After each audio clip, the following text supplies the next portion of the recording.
গত সপ্তাহের একটি ভিডিওতে আমি এই আওয়ামী লীগ সম্পর্কে একটি আলোচনা করেছিলাম যে এই আওয়ামী লীগ গত ৩.৫ মাস হলো তারা ক্ষমতাচ্যুত হয়েছে এবং ৫ই আগস্টের যে আন্দোলনের তীব্রতা, সেই তীব্রতায় সাবেক প্রধানমন্ত্রী শেখ হাসিনা এ দেশ থেকে পালিয়ে ভারতে চলে গেছেন এবং বাংলাদেশের সবচাইতে যেটা দৃষ্টি কটু সেটা হচ্ছে বাংলাদেশের যতগুলো ৩০০ আসনের এমপি, মন্ত্রী এবং উপজেলার চেয়ারম্যান এবং ইউনিয়ন পর্যায়ের যারা চেয়ারম্যান নেতাকর্মী ছিল সবাই এদেশ থেকে পালিয়ে যাওয়ার অনেকে চেষ্টা করেছেন, অনেকে পালিয়ে গেছেন এবং অনেকে এখনও একেবারে চুপ করে বসে রয়েছেন, কোথায় আছে কিভাবে আছে কেউ জানে না, অর্থাৎ তারা এই অন্তরালে রয়ে গেছেন। যাই হোক, আমি একটা কথা বলেছিলাম যে আওয়ামী লীগ এই মুহূর্তে কমপক্ষে অন্যান্য দলের অনেকের চেয়ে তাদের জনপ্রিয়তাটা অনেক বেড়েছে, কিন্তু এই বিষয়টা যদি এই বিএনপি, জাতীয় পার্টি, জামাত সহ যারা বাংলাদেশে প্রায় ৪৮টি দল নিবন্ধিত দল রয়েছে, এই দলগুলো যদি মনে করে যে আওয়ামী লীগ ক্ষমতাচ্যুত হয়েছে, তারা একটি ফ্যাসিবাদী ব্যক্তিত্ব এবং ফ্যাসিবাদী রাষ্ট্র যেভাবে কায়েম করেছিল, এখন হয়তো তারা এই আওয়ামী লীগ হয়তো উঠতে অনেক বছর সময় লেগে যেতে পারে। আমি এই মুহূর্তে যে জিনিসটা চিন্তা করছি সেই জিনিসটা হয়তো আপনার সাথে আমার মতের বিরোধিতা হতে পারে। তার কারণ হচ্ছে, যারা শুধু ঘরোয়া পরিবেশে রাজনীতি করেন, যারা এসি গাড়িতে চলেন, এসি রুমে যেয়ে অবস্থান করেন এবং এসি অফিস ব্যবহার করছেন, তারা কিন্তু যারা মাঠ পর্যায়ের ব্যক্তি, যারা চায়ের আড্ডাস্থলে আড্ডা দেয় এবং যারা ছোটোখাটো ব্যবসা বাণিজ্য করে কিংবা চাকরি করে, তাদের সাথে মতের আপনি মিল পাবেন না। তার কারণ হচ্ছে, যারা মাঠ পর্যায়ে রয়েছে তারা কিন্তু এই বর্তমানে একেবারে আমলা থেকে কামলা পর্যন্ত সকল শ্রেণী পেশার মানুষের সাথে তারা চলছে এবং তারা এই বিষয়টা নিয়ে এই মানুষের সাথে যখন কথা বলছে তারা কিন্তু বিষয়টা বুঝতে পারে। এই মুহূর্তে আওয়ামী লীগের যে জনপ্রিয়তাটা বেড়েছে, এটা কিন্তু স্বীকার করার মতোই, এবং অস্বীকার করলে সেটা ভুল হবে। যেই ভুলটা আওয়ামী লীগ করেছিল, তাদের যে বিভিন্ন নেতাকর্মীদের দ্বারা সাধারণ মানুষ যেভাবে বিভিন্ন দিক থেকে তারা মুখ ফিরিয়ে নিয়েছিল, ঠিক একই ঘটনা এই মুহূর্তে ঘটছে অন্যান্য দলের বেলায়। আপনারা জানেন যে গতকালকে বাংলাদেশ ব্যাংকে একটা নির্বাচন হয়েছে অফিসারদের মধ্যে।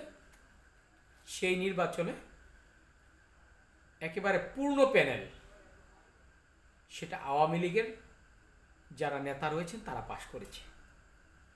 এই বিষয়টাকে নিয়ে যদি এই মুহূর্তে বিএনপি এবং অন্যান্য দলেরা চিন্তা করে যে বিষয়টা যদি হেলাফেলা করে কিংবা এটাকে ইগনোর করে, তাহলে আমি মনে করব যে এই যারা বর্তমানে বিএনপির এবং অন্যান্য নেতাকর্মী রয়েছেন তারা সেটা ভুল করবে।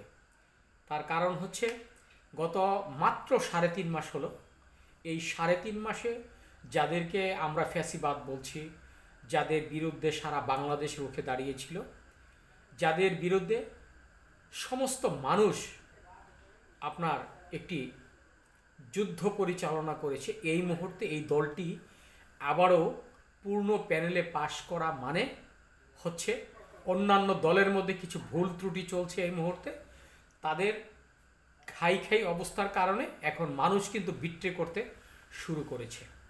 এই বিষয়টা আমি কোনো দল সম্পর্কে বলবো না, আমি এই দল সম্পর্কে বলতেও চাই না, তবে এই মুহূর্তে এই কথাটাই বলা যায় যে আওয়ামী লীগের যে জনপ্রিয়তা এই ৩.৫ মাসে অনেক গুণে বেড়েছে, এটা স্বীকার করা যায়।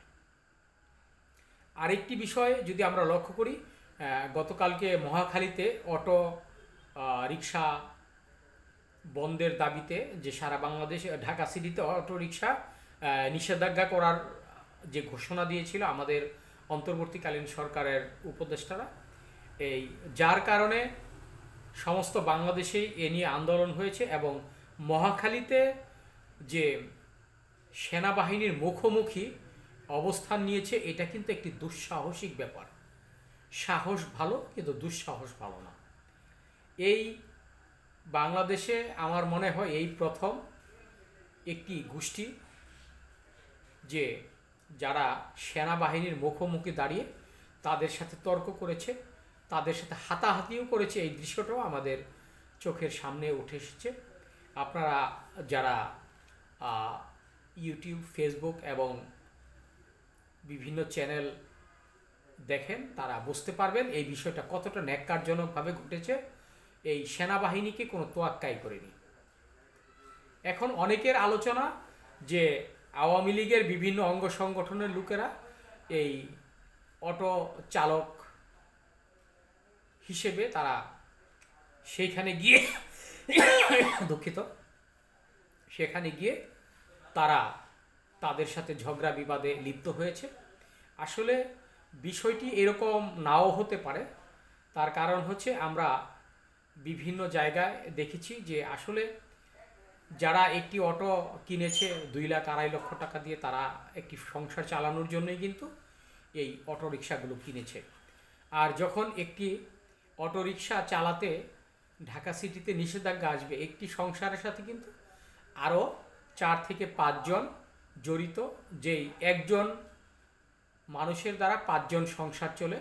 যার কারণে এই অটো রিক্সা যদি বন্ধ হয়ে যায় তাহলে তাদের যেই এই সংসারের চালিকা শক্তিটা সেটা বন্ধ হয়ে গেলে এই লোকগুলো ধীরে ধীরে দেখা যাবে কোনো না কোনো অপরাধের সাথে তারা জড়িয়ে পড়েছে। কেউ চুরি করবে, কেউ ছিনতাই করবে, কেউ রাহাজানি করবে, কেউ খুন করার চেষ্টা করবে।